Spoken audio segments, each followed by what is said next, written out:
Pada saat seseorang atau sesuatu tidak bertumbuh, pada dasarnya sesuatu atau seseorang itu sedang mati.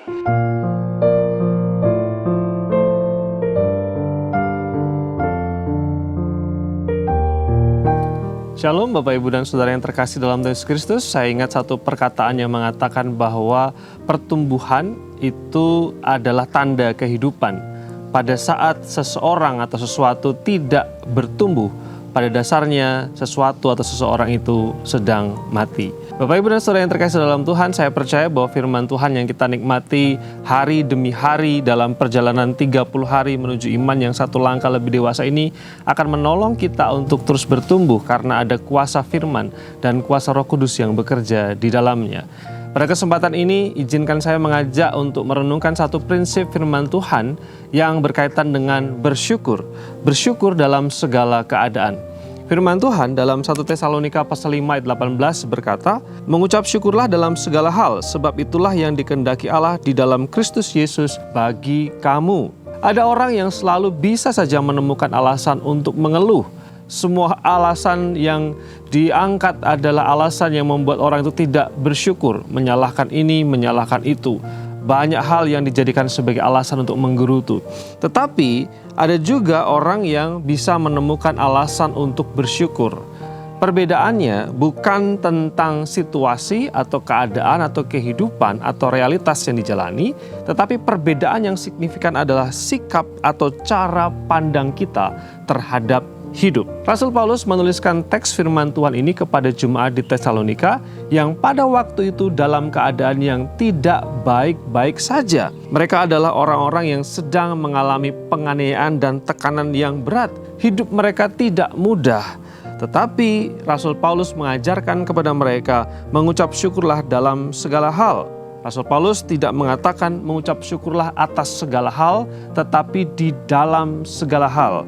Maksudnya adalah kedua hal ini penting dan juga ada perbedaan yang sangat mencolok di sana. Ada banyak realitas dan keadaan yang memang tidak baik. Kita tidak sedang diajar untuk menyangkal bahwa ada kesulitan, ada penyakit, ada kekurangan, ada penderitaan, ada ketidakadilan. Tetapi kita sedang diajar untuk memahami bahwa memang kehidupan kita kadang-kadang mengalami situasi yang tidak menyenangkan.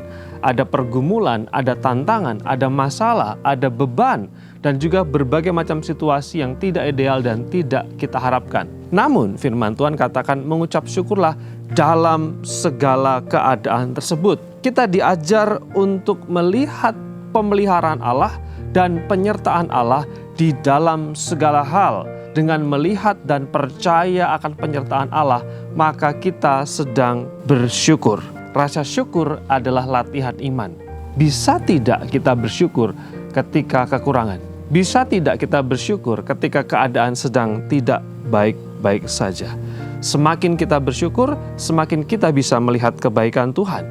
Semakin kuat dan dewasa pula iman kita. Dalam tradisi Wesleyan, kita diajar bahwa hati yang diperbaharui, hati yang telah mengalami anugerah Allah, cirinya adalah hati itu mampu mengucap syukur.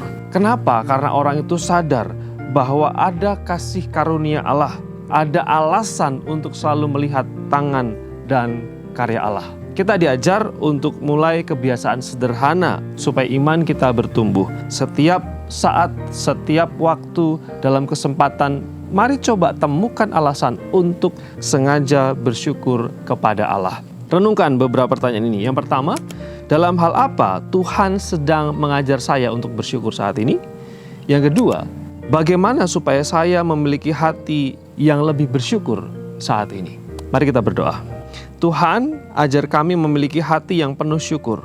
Bukalah mata kami untuk melihat kebaikan dan karya-Mu setiap hari. Amin.